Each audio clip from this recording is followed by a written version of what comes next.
વર્ષોનો દબદબો અને સુવર્ણ ઇતિહાસમાં નામ લખાતું હોય એમાંનું એક નામ એટલે ટાટા સફારી. ઓનલી 20,000 કિલોમીટર ચાલેલી ઓટોમેટિક ટ્રાન્સમિશનમાં. વેલકમ ટુ કાર રેક. રોડની શાન એવી એક કાર 2024ની Tata Safari accomplished plus dark edition સાથે કાર ઓટોમેટિક ટ્રાન્સમિશનમાં રહેવાની છે. ફક્ત 20,000 કિલોમીટર રનિંગ છે અને ડીઝલમાં છે.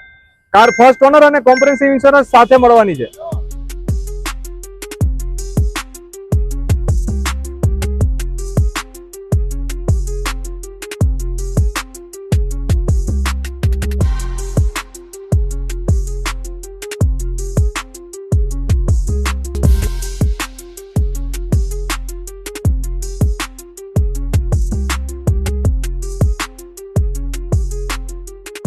ડીઝલ ઓટોમેટિકમાં 7 સીટર કાર માટે બેસ્ટ ઓપ્શન છે. કાર રેકથી સીધી આપના ઘરે લાવો. નીચે આપેલા નંબર ઉપર કોન્ટેક્ટ કરો અને કારને બુક કરો.